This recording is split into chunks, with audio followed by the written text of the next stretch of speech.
This incompetent moron will finally embarrass herself. After this deal, I'm done with her. I stared at the text message glowing on Miles's tablet screen, my coffee growing cold in my hands. The words felt like ice water in my veins. 6 months.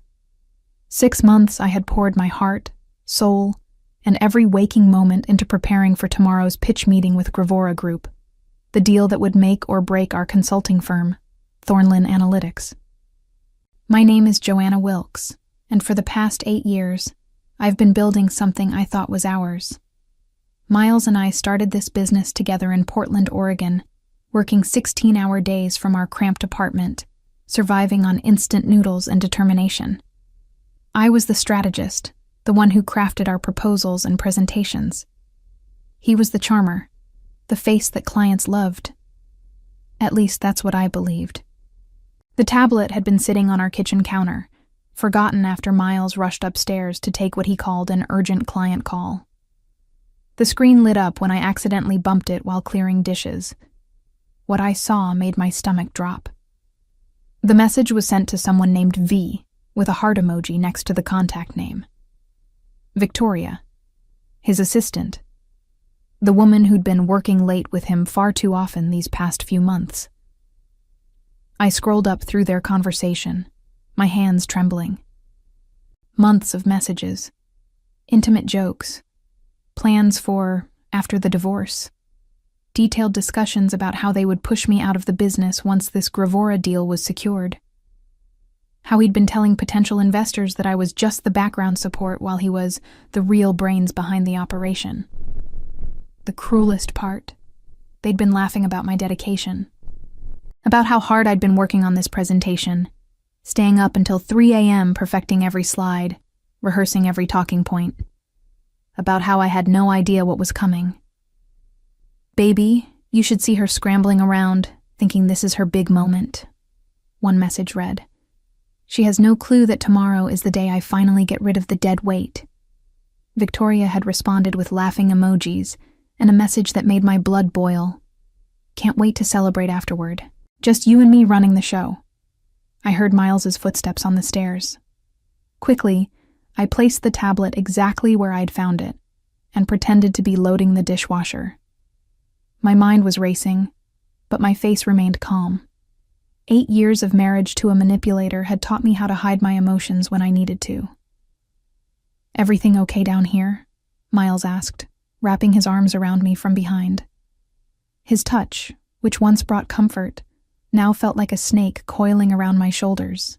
Perfect, I said, leaning back against him with a smile that could have won an Oscar. Just thinking about tomorrow. I'm so excited about our presentation. He squeezed me tighter. Our presentation. That's right, sweetheart. We're going to crush it together. Together. What a beautiful lie. The next morning arrived with deceptive normalcy. I woke at 6 a.m. as always, went through my usual routine of yoga and meditation, then headed to our home office to do final prep work. Miles was already there, looking fresh and confident in his navy suit, the one I'd bought him for our anniversary last year. Big day, he said, not looking up from his laptop. Are you feeling ready? More than ready, I replied, settling at my desk. The presentation was loaded on both our computers, backup copies saved to the cloud. Every slide was perfect, every statistic verified, every argument bulletproof. I'd spent the last 6 months researching Gravora Group's pain points, their competition, their growth projections. This wasn't just a pitch. It was a surgical strike designed to address every concern they might have. What Miles didn't know was that I'd also spent the early morning hours making some additional preparations. A quick call to my divorce attorney, Rebecca Hayes, whom I'd worked with on several client cases. A discreet email to our accountant requesting copies of all business financial records. And most importantly, setting up a recording app on my phone. I'll make us some coffee, Miles announced around 9 a.m. The meeting was scheduled for 10:30 a.m. via video conference. Gravora Group's leadership team would be joining from their headquarters in Seattle, along with their legal counsel and 3 potential investors. I watched him move around our kitchen with the same easy confidence he'd always had. He was handsome. I'd give him that. Dark hair with just enough gray at the temples to look distinguished, green eyes that could charm anyone, a smile that had convinced me to trust him with my heart and my future. But this morning, I saw him differently. The way he hummed while he worked. Was he actually happy about what he was planning to do to me? He returned with 2 matching black mugs, his and hers coffee cups we'd bought during our honeymoon in Italy. The irony wasn't lost on me. "Here you go, honey," he said, setting my mug down with extra care. "Drink up. You'll need the energy." The coffee looked and smelled normal, dark roast, just how I liked it. But his smile was too sweet, too deliberate. I took a small sip and watched his face. Was that satisfaction I saw flash across his features? "Thank you," I said warmly. "You always take such good care of me." His phone buzzed. Victoria, no doubt. "I need to use the bathroom quickly before we start," he said, already moving toward the hallway. "Can you pull up the presentation? I want everything ready to go." The moment he disappeared, I sprang into action. I switched our mugs with practiced efficiency, placing his in front of my computer and mine in front of his. Then I settled back into my chair, pulled up the presentation, and waited. When he returned, he sat down without glancing at the mug, took a generous sip of what he thought was his untainted coffee, and smiled at me with perfect, oblivious satisfaction. The meeting was about to begin, and so was his downfall. At exactly 10:30 a.m., our computer screen filled with faces. Harrison Webb, Gravora Group's CEO, appeared in the main window, a distinguished man in his 60s with sharp eyes that missed nothing. Beside him sat Jennifer Coleman, their chief operating officer, and Thomas Rivera, their head of business development. 3 additional windows showed the potential investors Miles had been courting for months. "Good morning, everyone," Harrison said, his voice clear through our speakers. "We're excited to hear what Thornlin Analytics has prepared for us today." Miles straightened in his chair, his confident smile firmly in place. "Thank you for this opportunity, Harrison. Joanna and I have been working tirelessly to create something we believe will transform your operational efficiency." I noticed he emphasized Joanna and I, making sure to position himself as the leader. But as he reached for his coffee mug to take another sip, I caught something else, a slight tremor in his hand. "Interesting. Before we begin," I interjected smoothly, "I want to acknowledge what an honor this is. Gravora Group's reputation for innovation precedes you, and we're thrilled to potentially partner with an organization that shares our commitment to excellence." The investors nodded approvingly. This was exactly the kind of respect and professionalism they expected. Miles shot me a quick glance. Was that irritation? Or was the substance he'd intended for me already beginning to affect him? "Shall we dive in?" Miles asked, clicking to the first slide. "Our analysis indicates..." He paused, blinking hard. "Our analysis indicates that Gravora Group faces 3 primary challenges in the current market landscape."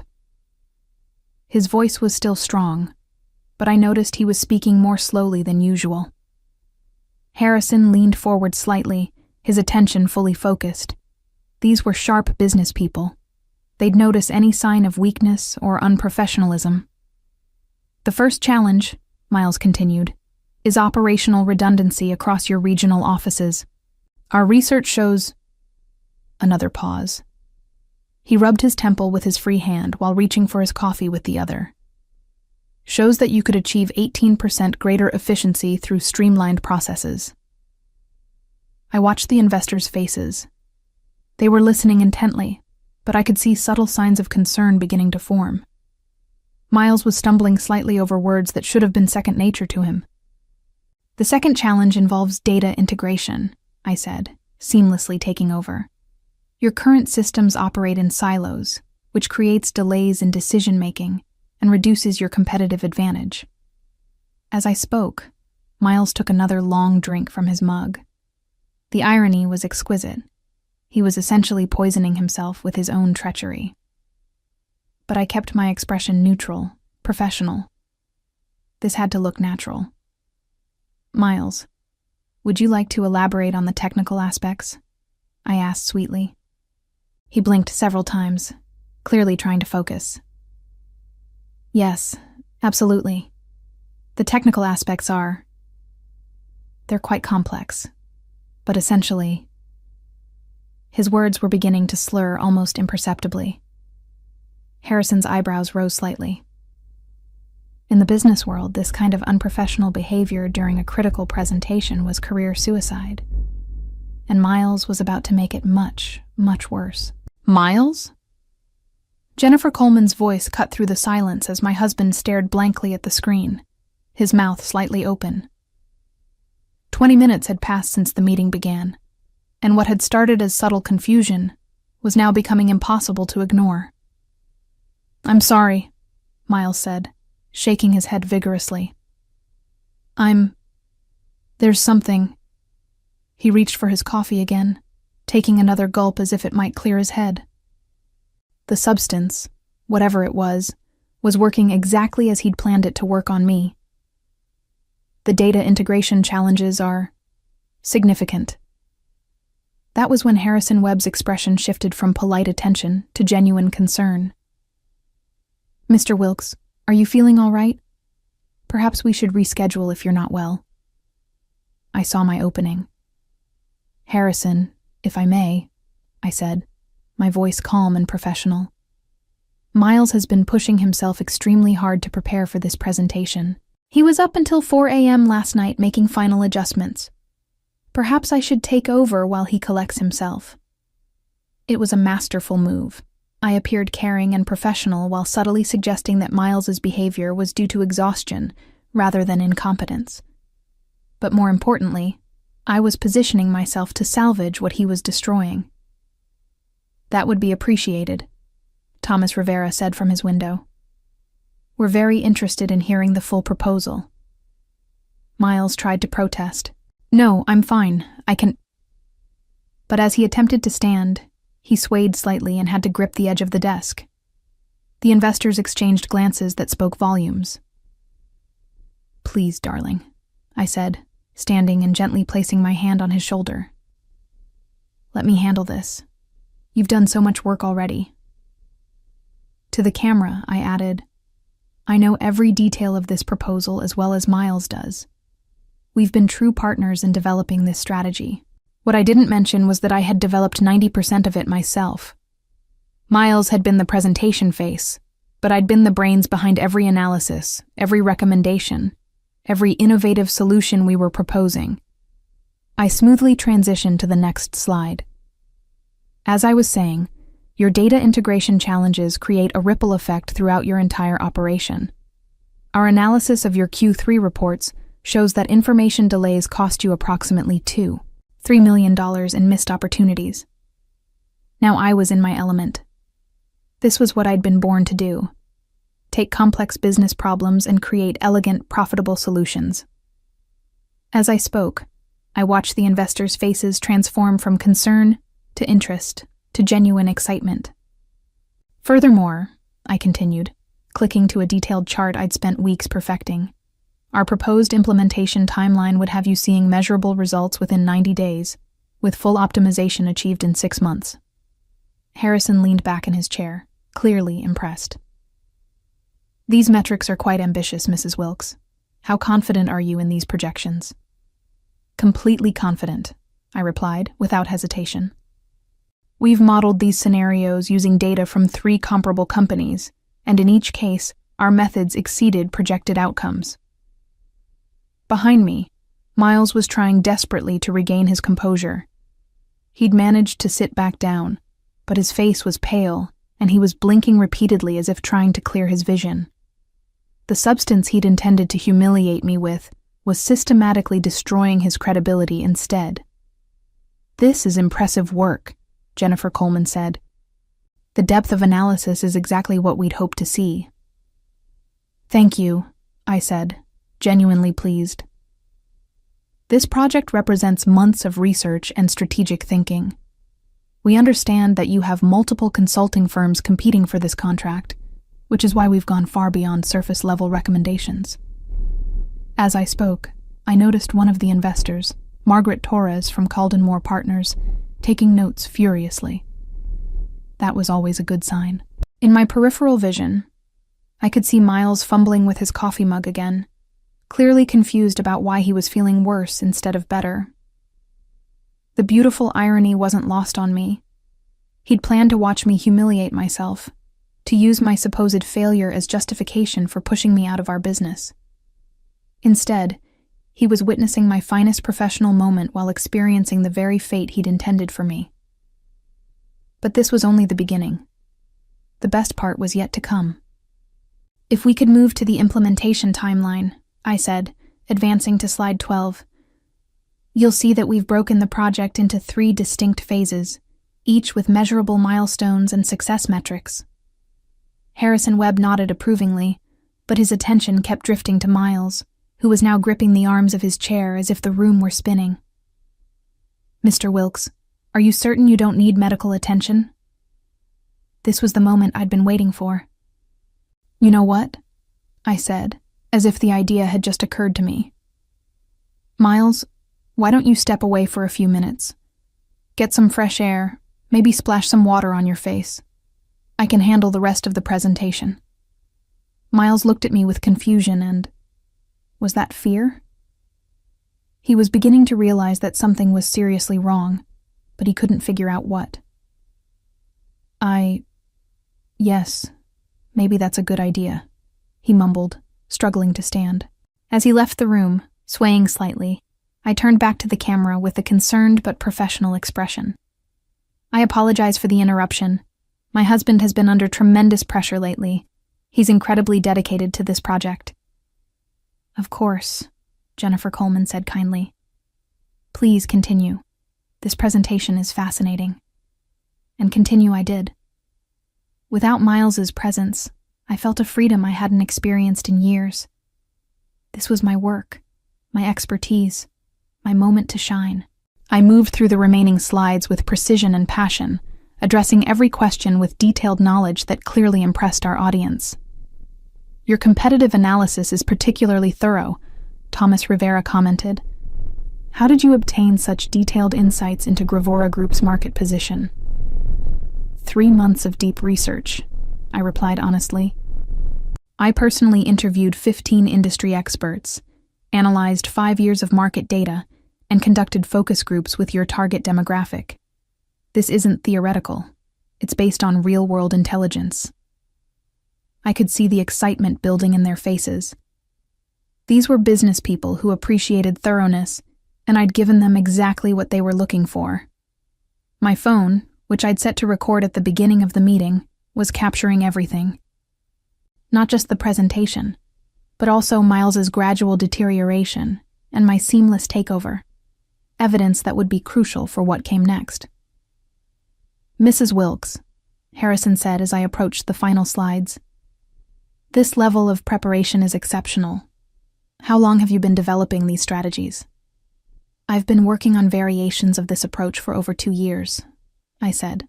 When we learned about the opportunity to work with Gravora Group, I adapted and refined these concepts specifically for your needs.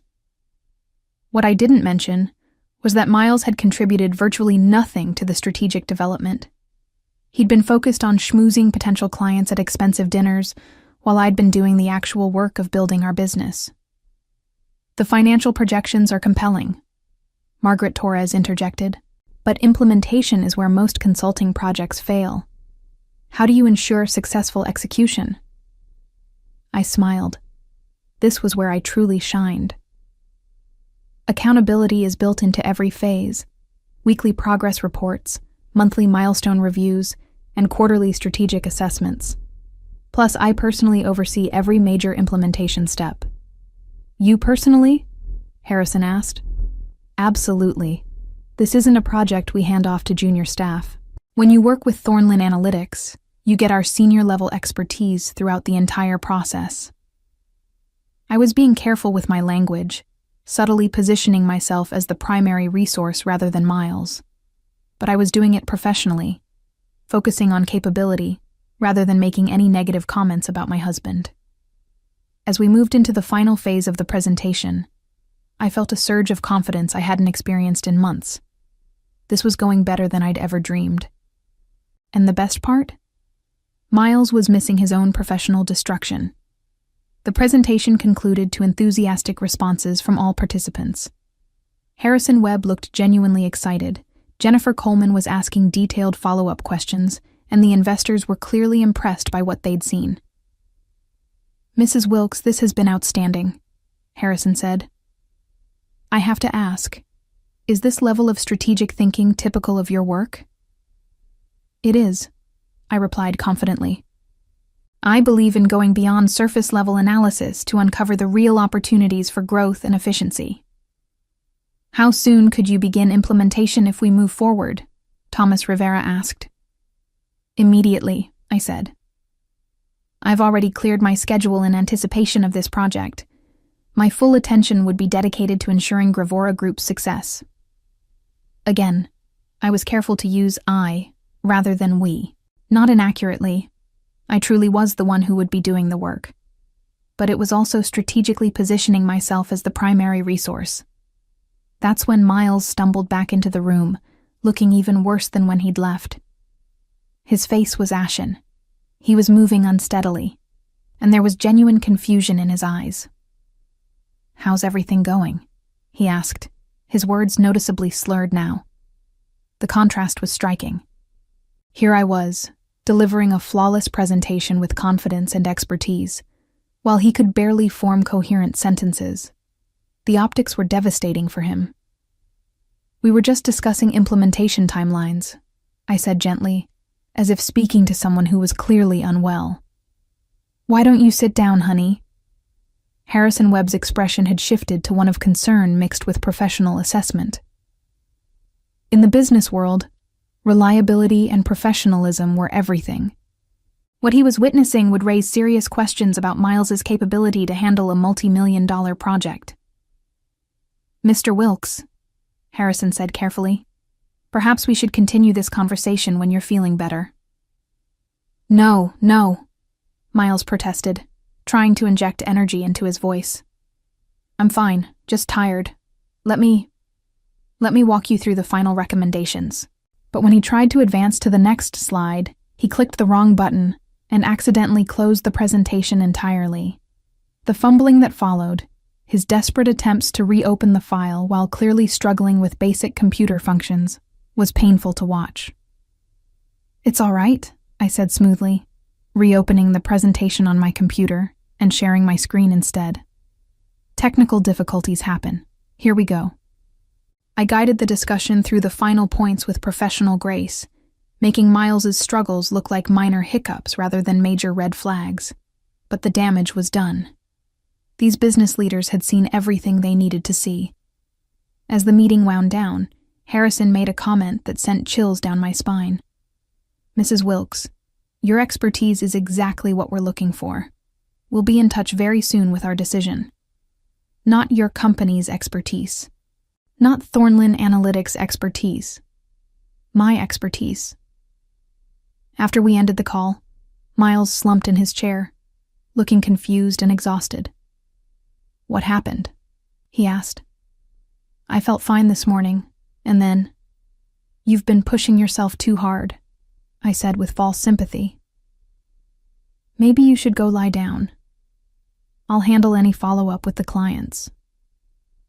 As he struggled to stand and make his way to our bedroom, I sat alone in our office, contemplating what had just occurred. The meeting had gone better than I'd ever imagined. I'd not only salvaged what Miles had tried to destroy, I'd potentially secured the biggest contract of our careers. But more importantly, I'd documented everything. The recording on my phone captured not just Miles's deteriorating condition, but also his admission that he'd felt fine that morning before drinking the coffee he'd prepared. The trap he'd set for me had caught him instead. And now it was time to spring a few traps of my own. Within an hour of the meeting's conclusion, I was already implementing the next phase of my plan. Miles was upstairs, sleeping off whatever substance he'd intended to use against me, while I worked methodically to secure my future and expose his betrayal. First, I called Rebecca Hayes, my attorney. "Rebecca, it's Joanna Wilkes. We need to meet today. I have evidence of my husband attempting to drug me, plus documentation of his plans to steal our business." "Joanna, that's a serious accusation. What kind of evidence are we talking about?" "Audio recordings, text messages, and witness testimony from a business meeting where he inadvertently dosed himself with whatever he'd put in my coffee. Can you meet me at 4 p.m.? Next, I forwarded the screenshots I'd taken of Miles's text conversation with Victoria to my secure email account. Then I sent a carefully worded email to Harrison Webb. "Dear Mr. Webb, thank you for your time today. I wanted to follow up personally on a few details from our presentation. As you may have noticed, my husband seemed unwell during our meeting. This morning's incident has made me realize that I need to address some personal matters that could affect our professional relationship. I want to assure you that my commitment to this project remains absolute, and my ability to deliver results is in no way compromised by these personal circumstances. I'll be available by email and phone for any questions you might have." It was professional, but hinted at underlying issues without being explicit. Harrison Webb was shrewd enough to read between the lines. Finally, I called our business accountant and requested an emergency audit of all company finances. I need documentation of who contributed what to the business, including intellectual property, client relationships, and financial investments. By 3 p.m., I'd also visited our bank and opened a separate business account in my name only, transferring the funds I could prove I'd personally contributed to the company. The intellectual property rights were trickier, but Rebecca would help me sort through those. Miles was still sleeping when I left for my attorney meeting. I left a note saying I'd gone to run errands and would be back by dinner. Let him think everything was normal for a few more hours. The irony was delicious. He'd spent months planning to push me out of our business, thinking I was too naive and trusting to see it coming. But his own arrogance had blinded him to the most important fact. I'd built this company. I was the strategist, the researcher, the one who created the solutions our clients paid for. He'd just been the pretty face delivering my work. Now he was about to learn exactly what happened when you underestimated the woman who'd made your success possible. At 6 p.m., I returned home to find Miles awake, but still groggy, sitting at our kitchen table with a cup of tea. The irony of him drinking something I'd prepared wasn't lost on me, though this time it was just harmless chamomile. "Feeling better?" I asked, setting down my purse and affecting a concerned tone. "I don't understand what happened," he said, rubbing his temples. "I felt fine this morning, then suddenly I could barely think straight during the meeting. I probably ruined everything." "Don't worry about it," I said soothingly. "I managed to salvage the presentation. Actually, Harrison Webb seemed quite impressed with our work." Miles looked up sharply. "Our work?" "Well, the strategic analysis we developed together," I said carefully. "Though I did most of the talking after you started feeling unwell." I watched his face as the implications sank in. If I'd successfully completed the presentation, then his plan to watch me fail had backfired completely. But he couldn't figure out how or why he'd been the one to fall apart instead. "Did they say anything about moving forward?" he asked. "Harrison said they'd be in touch soon with their decision. I think we have a real chance." What I didn't mention was the email I'd received from Harrison just an hour earlier. "Joanna, after today's presentation, I'm confident that you're exactly what Gravora Group needs. Let's schedule a call tomorrow to discuss terms. I was impressed not only by your strategic thinking but also by your professionalism under difficult circumstances. The contract was mine. The business was mine. And tomorrow, Miles would learn exactly how thoroughly his life was about to change." As we sat there sharing dinner, him still confused about his mysterious illness, and me quietly planning his downfall, I reflected on how poetic justice could be. He'd tried to drug me into professional humiliation. Instead, he'd drugged himself into obsolescence. The revenge was just beginning, but already, it was more satisfying than I'd ever imagined. 6 months later, I sat in my new office overlooking downtown Portland, reviewing the latest quarterly reports from the Gravora Group project. The results exceeded even my optimistic projections. We'd achieved a 22% efficiency increase and saved them $3.8 million in the first phase alone. The divorce had been swift and decisive. Rebecca Hayes had presented such compelling evidence of Miles's attempted sabotage and planned theft that his attorney had advised him to settle quickly. I'd retained full ownership of Thornland Analytics, along with our client list and all intellectual property I could prove I'd developed. Miles had tried to contest the settlement, claiming he'd been drugged without his knowledge. But when the toxicology report revealed traces of a mild sedative, something easily obtainable but requiring premeditation to use, combined with his text messages plotting to remove me from the business, his credibility had crumbled entirely.